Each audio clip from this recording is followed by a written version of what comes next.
अगर कोई सोचेगा कि केवल दौड़ने के दम पे हमारे बस का है तो वो भूल जाएं, सब जमाना गया। तुम्हारे में तो चलो स्कोप है कि 70 क्वेश्चन में हम लोग बात कर रहे हैं 50 नंबर का, किसमें बात कर रहे हैं? वहाँ 50 में 50 की कट ऑफ जाएगी, ये हालात हैं, आप समझिए। ज़्यादातर बीटेक वाले बैठ गए हैं, एक से एक बीएससी वाले बैठ गए हैं, सुपर टैलेंटेड क्राउड बैठा है। आप इसका मतलब समझ रहे हैं? वो बाप है दिमाग से पहले से ही, और पहला स्टेप तो रिटर्न ही है ना। और रही फिजिकल, तो फिजिकल भी अब इंडियन आर्मी की इतना बड़ा अजूबा नहीं है। यहाँ एयरफोर्स का बच्चा मार के आ रहा है 5.5 मिनट में, मार के आ रहा है नहीं आ रहा है? तो काहे नहीं मार देगा वहाँ जा करके? मार ही देगा। और जब आदमी निकल जाता है तो उसके अंदर जुनून अलग लेवल का होता है। तो कहते हैं ना, वो रेस ऐसी दौड़ता है कि लाइफ की आखिरी रेस है सर, हाँ इसको ख़त्म करो कैसे भी करके। तो माइंड सेट एकदम चेंज हो जाता है बच्चों का। थोड़ा चैलेंज जो बढ़ा है, जो है एयरफोर्स में देख रहा हूँ, नेवी देख रहा हूँ, तो मेडिकल इशूज़ बहुत ज़्यादा आ रहे हैं और बच्चे बड़ी बेसिक चीज़ में बाहर जा रहे हैं। जैसे कि नॉर्मल बेटा एनीमिया की वजह से बाहर गए, दैट मीन ब्लड की कमी होना। तो एक बेसिक टेस्ट हमेशा करा लेना चाहिए। एटलीस्ट यू शुड नो कि आपकी बॉडी में कोई इशू तो नहीं है। बहुत लोग बाहर हो जा रहे हैं एल्बो एंगल की वजह से, बहुत लोग बाहर हो जा रहे हैं झूठ मूठ का बीपी की वजह से, जो कि मतलब एक सिरे से नॉनसेंस है। फिर मुझसे कहते हैं sir you need to find a option for that. No option, because वहाँ पैरामीटर लगा है कि आपका आंकड़ा 140 के ऊपर नहीं जाना चाहिए। बट अगर 150 जाएगा तो कोई क्या ही कर लेगा, उसको ऑन द स्पॉट गेम होता है सारा का सारा। और कुछ नहीं है इस उम्र में, काहे का बीपी, केवल घबराहट है। क्या है? लाइफ में पहली बार मशीन लगी, टाइट हुई तो कांपने लगे अंदर से ही बैठे। ईसीजी से बाहर हो रहे हैं, 10 तो झाला माला लग गया, हार्ट बीट अपने आप क्या हो गई। अब तो उन्हें जो दिख रहा है वही तो मानेंगे, आप अंदर से कितने भी फिट हो, बट ऑन द स्पॉट जो सिचुएशन आएगी वही ट्रैक हो जाती है। तो बड़ा कष्ट होता है जब आप सारा स्टेप तय कर लो और वहाँ पे जाके एक इशू आए। तो एक एनालिसिस बॉडी का पूरा जरूर रखिए अपना। कोई भी चीज़ कम नहीं होनी चाहिए, हर चीज़ अप टू द मार्क हुआ। हालत ये है कंपटीशन का बच्चा कि 45 से 50 लाख बच्चा अपीयर होता है एग्ज़ाम में। पहली कट ऑफ में आप समझ लीजिए रिटन क्वालिफाई जो स्टेटस आता है, क्योंकि क्लियर तो करते नहीं कि पहले पे कितना कट ऑफ उन्होंने क्लियर किया हुआ है। 4 लाख बच्चा छांटने में वो जो है ऐसी की तैसी हो जाती है। मतलब कट ऑफ कितनी लो कैडर पे जाता है। मतलब पहले राउंड में केवल 1% आते हैं बाहर। कितने आते हैं? Below than 1%। और ये जो छटनी होती है पहले स्टेप पे, तुम लोगों को बता देना चाहता हूँ, इसकी छटनी लोग ऐसा नहीं कि 90% पे कर रहे होते हैं, 50 to 60% के बीच में कर रहे हैं। ये हालत है। क्या प्रॉब्लम है आज के टाइम में कि जॉब सबको चाहिए, लेकिन जो एक 100% आग होती है कि सर ले लेना है, वो जज्बा कम दिखता है। बट ऑनेस्टली जितने बच्चों से मेरी मुलाकात होती है, ऑलमोस्ट सब सिलेक्टेड बच्चों से मुलाकात होती रहती टाइम टू टाइम, उनमें एक ही चीज़ बड़ी इंटरेस्टिंग है, कॉन्फिडेंस लेवल गजब का है। और इतनी छोटी उम्र में मतलब इतनी मैच्योरिटी होना, बैलेंस होना, यही तो अहम है। सफलता के लिए केवल ये थोड़ी ना डिसाइड होता है कि सर हम पढ़ रहे हैं, नहीं, पढ़ने के साथ साथ उनमें जज्बा भी है उस चीज़ को अचीव कर लेने का, उस चीज़ को पा लेने का। 2024 में बहुत चमत्कारिक चेंज आएंगे फौज के अंदर। तो ये जो समाज में नकारात्मकता फैलाई गई है, 25%, 50%, ब्ला ब्ला, बहुत सारी बातें होती रहती है ना, आप इन सब से दूर रहो। ऑनेस्टली एक बार एंट्री करो फौज के अंदर, सबके सब परमानेंट कैडर में जाओ।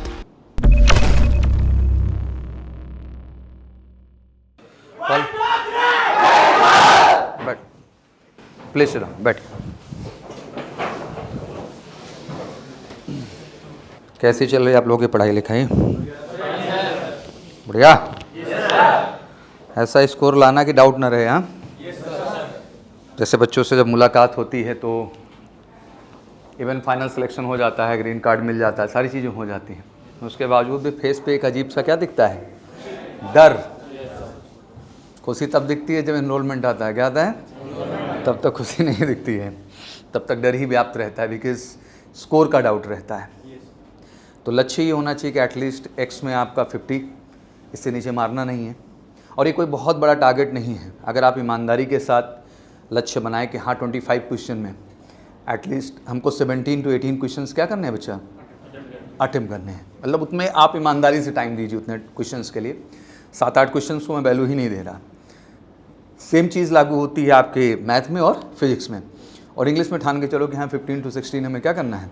डन करना। और कोई बहुत बड़ी चीज़ नहीं है अगर ईमानदारी से एफर्ट किया जाए, और बच्चे कर ही रहे हैं। तो 50 का स्कोर हो गया, 50 के बाद आप मास्टर आदमी हो, फिर उसके बाद कहीं से कहीं तक कोई क्वेश्चन मार्क नहीं है।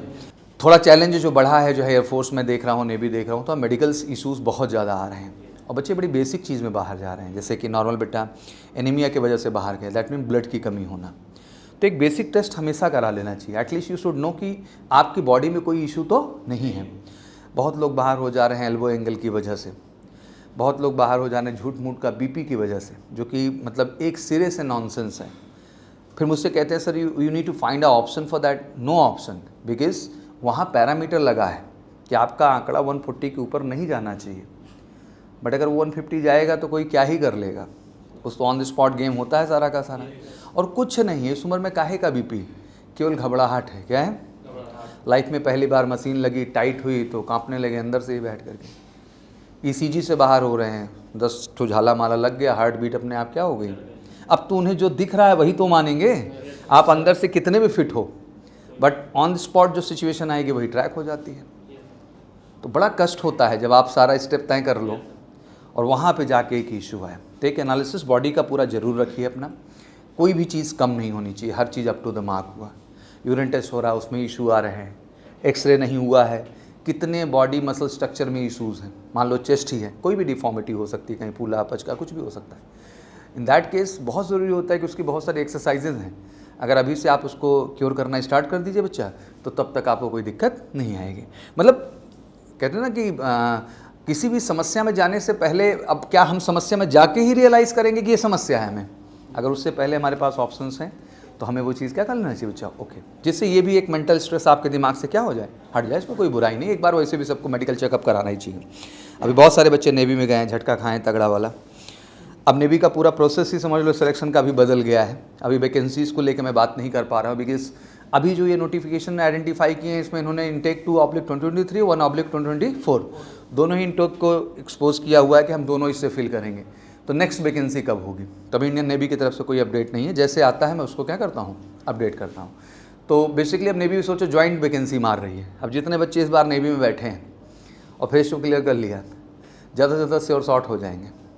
भाई जो वैकेंसी 1500 के आसपास भी नहीं होती तो बढ़ के सीधा 4000 पहुँची है इसी इंटेक से, तो अपॉर्चुनिटी थर्ड टाइम बढ़ी कि नहीं बढ़ी, तो सबको हो जाना है सेटल होकर के ऊपर। हाँ लेकिन वही है, फिर से बात आती है घूम फिर के रिटन एग्ज़ाम परफॉर्मेंस में। सब कुछ कहाँ टिका हुआ है, वहीं टिका हुआ है, कट ऑफ लो नहीं जाएगा। यूपी बिहार एमपी और हरियाणा और राजस्थान, ये लोग तो हिंदी में ही समझ के चलें कि जो है इनको 55 क्या करना पड़ेगा, क्रॉस करना पड़ेगा, उसी के आसपास आना है।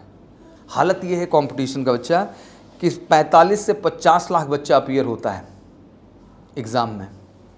पहली ही कट ऑफ में आप समझ लीजिए रिटन क्वालिफाई जो स्टेटस आता है, क्योंकि क्लियर तो करते नहीं कि पहले पे कितना कट ऑफ उन्होंने क्लियर किया हुआ है। 4 लाख बच्चा छांटने में वो जो है ऐसी की तैसी हो जाती है, मतलब कट ऑफ कितनी लो कैडर पे जाता है। मतलब पहले राउंड में केवल 1% आते हैं बाहर, कितने आते हैं, बिलो देन 1%। और ये जो छटनी होती है पहले स्टेप पे, तुम लोगों को बता देना चाहता हूँ, इसकी छटनी लोग ऐसा नहीं कि 90% पे कर रहे होते हैं, 50 to 60% के बीच में कर रहे होते हैं। ये हालत है। क्या प्रॉब्लम है आज के टाइम में कि जॉब सबको चाहिए, लेकिन जो एक 100% आग होती है कि सर ले लेना है, वो जज्बा कम दिखता है। बट ऑनेस्टली जितने बच्चों से मेरी मुलाकात होती है, ऑलमोस्ट सब सिलेक्टेड बच्चों से मुलाकात होती रहती टाइम टू टाइम, उनमें एक ही चीज़ बड़ी इंटरेस्टिंग है, कॉन्फिडेंस लेवल गजब का है। और इतनी छोटी उम्र में मतलब इतनी मैच्योरिटी होना, बैलेंस होना, यही तो अहम है।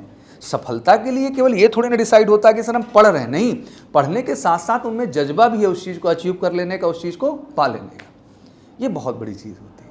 और रुकने वालों में से नहीं है, सब आगे बढ़ने वालों में से दिखते हैं, क्योंकि समाज का एक ताना बाना तो रहता ही रहता है।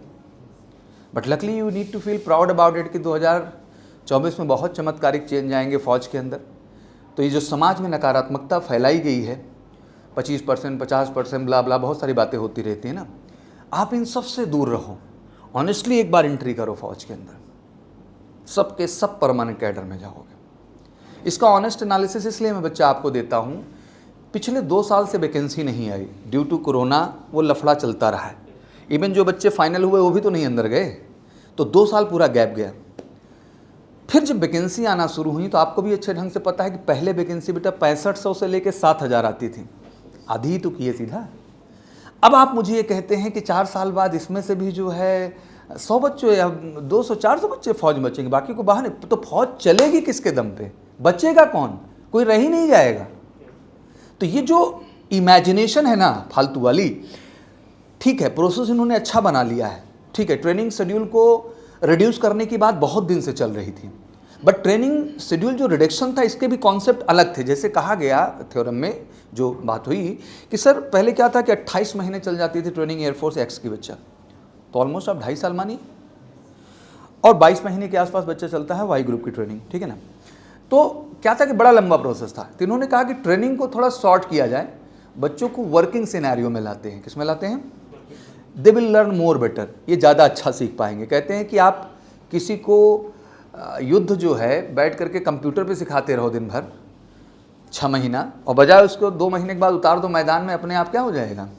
तो मतलब प्रैक्टिकल भी होना बहुत ज़रूरी है। तो उन्होंने इस पॉलिसी को ऐड ऑन किया है। अगर कोई सोचेगा कि केवल दौड़ने के दम पे हमारे बस का है तो वो भूल जाएं, सब जमाना गया। तुम्हारे में तो चलो स्कोप है कि 70 क्वेश्चन में हम लोग बात कर रहे हैं 50 नंबर का। किसमें बात कर रहे हैं? वहाँ 50 में 50 की कट ऑफ जाएगी, ये हालात हैं, आप समझिए। ज़्यादातर बीटेक वाले बैठ गए हैं, एक से एक बीएससी वाले बैठ गए हैं, सुपर टैलेंटेड क्राउड बैठा है। आप इसका मतलब समझ रहे हैं? वो बाप है दिमाग से पहले से ही, और पहला स्टेप तो रिटर्न ही है ना। और रही फिजिकल, तो फिजिकल भी अब इंडियन आर्मी की इतना बड़ा अजूबा नहीं है। यहाँ एयरफोर्स का बच्चा मार के आ रहा है 5.5 मिनट में, मार के आ रहा है कि नहीं आ रहा है? तो काहे नहीं मार देगा, वहाँ जा करके मार ही देगा। और जब आदमी निकल जाता है तो उसके अंदर जुनून अलग लेवल का होता है। फिर कहते हैं ना वो रेस ऐसी दौड़ता है कि लाइफ की आखिरी रेस है सर, हाँ इसको ख़त्म करो कैसे भी करके। तो माइंड सेट एकदम चेंज हो जाता है बच्चों का। तो बहुत अच्छी अपॉर्चुनिटी उधर भी ऑप्ट करने का है। तो मतलब और अल्टीमेट सबके अंदर जब मैं ध्यान से बैठ के देखता हूँ तो सबसे पावरफुल चीज़ कोई है तो एकेडमिक्स है। वही तुमको बता रहा था पैरामिलिट्री फोर्सेज और सेंट्रल आर्म पुलिस फोर्सेज का, कि पहले राउंड में छांटे तो ले आए 3,78,000 बच्चों को, बैठे हैं 45 लाख एग्जाम में। दूसरा फिर होता है इनका पीईटी और पीएचडी, जिसको आप फिजिकल इफिशिएंसी टेस्ट बोलते हैं मेरे बच्चे, और फिजिकल स्टैंडर्ड टेस्ट आप बोलते हैं। तो पीटी पीएचडी में फिर छटाई हुई और ये बच्चे केवल 93,000। तो तुम्हें क्या लगता है कि 3,78,000 में से जो है 2.5 लाख पौने 3 लाख बच्चे जो है फिजिकल में आउट हो गए? कैसे आउट हुए? मेरिट आउट हो गए सब। कट ऑफ क्या हुई? फिर इसके बाद 93,000 का मेडिकल हुआ, 46,000 की ज्वाइनिंग जानी थी।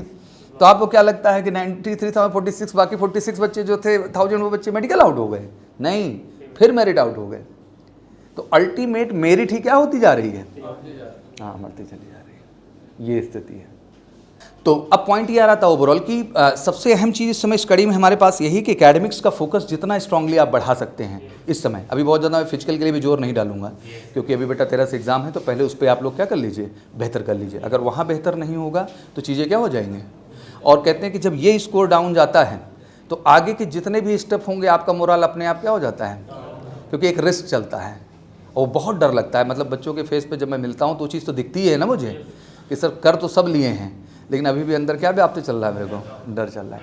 अभी जैसे नेवी का ही फेज 2 बच्चे दे के आए, तो ठीक है प्रोसेस सारा हो गया सर, बेसिक मेडिकल भी कर लिया, ग्रीन कार्ड मिल गया, हम ये मिल गया सर, लेकिन अल्टीमेट तो अभी डर बना हुआ है ना कि 3rd स्टेज के लिए मेरिट में नाम आएगा कि नहीं आएगा। वो तभी आएगा जब अच्छा स्कोर होगा। तो ये आप लोग अब ये स्ट्रॉन्ग माइंड सेट रखना शुरू कर। जैसे अभी भी आर्मी में गांव देश में अभी भी जाता हूँ, देखता हूँ पगलई जारी है, वहाँ भी क्या कर रहे हैं, अभी दौड़ ही रहे हैं। मतलब उनको पर्सनली मैं समझा रहा हूँ कि इसका अभी कोई फ़ायदा, जब तुम निकाल लोगे, रिटर्न क्वालिफाई हो जाओगे तो इतना टाइम मिलता है मेरे भाई। जैसे अभी इस बार आप एयरफोर्स का एग्ज़ाम देने जा रहे हैं, अब आपका शेड्यूल होना है जाके जनवरी लास्ट में। कब शेड्यूल हो? हाँ वही कह रहे। तो आप सोचिए कितना लंबा गैप दे रहा है टाइम का। मतलब आपके पास 2-2.5 महीने क्या है, एनफ है, वो मेंटेन हो जाएगा। यार मैं बुढ़ापे में दौड़ जाता हूँ 6 मिनट में 1.6 किलोमीटर, तो तुम लोग तो अभी क्या हो, यंग ब्रीड में आते हो। द पॉइंट इज दैट इसको डरना नहीं है। फिजिकल अपने भरोसे होता है। किसके भरोसे होता है? हाँ, इसमें बहुत ज़्यादा कोई दूसरा कुछ नहीं करा देगा। जैसे आप एक कहते हैं ना स्पोर्ट्स में परफेक्शन, हाँ ठीक है, कोच की ज़रूरत होती है, गाइडेंस की ज़रूरत होती है, बट अल्टीमेट किसी भी चीज़ में जो परफेक्शन होता है ना, वो आपकी जुनूनियत से आता है, आपके फोकस से आता है। जब तक आप नहीं डेडिकेट होंगे, सब के लिए लागू होता है एकेडमिक्स में, जब तक आप सवाल मत लगाओ, टीचर पूरी ज़िंदगी पढ़ाता रहे, हाँ हाँ हाँ बहुत अच्छा लग रहा है, लेकिन कर तुम कुछ नहीं रहे हो, उसको हम लोग अंधभक्त बोलते हैं। क्या बोलते हैं? और फिर अंत में जो है वो 0 वाट की क्या लग जाती है, बल्ब लग जाती है। तो ऐसा हमें नहीं करना है। अपने भरोसा करिएगा, मतलब जम के मेहनत करिएगा, एक सवाल लगाइए, कितना भी कॉन्सेप्ट यहाँ पढ़ लो बच्चा। हर कॉन्सेप्ट को पढ़ने के बाद एक बेसिक कोर में जो ऐड की गई हैं चीज़ें, वो बेसिक कोर में आता है मेरे बच्चा कि आपको उस कॉन्सेप्ट को पढ़ने के बाद जो बेस सवाल हैं वो आपको लगाना आना चाहिए। और आप नहीं लगा पा रहे हैं तो आप समझ लीजिए खुद से आप झूठ बोल रहे हैं, और इसका झूठ का जो है भुगतान आपको ही करना पड़ेगा, इसके लिए कोई और जिम्मेदार नहीं होगा।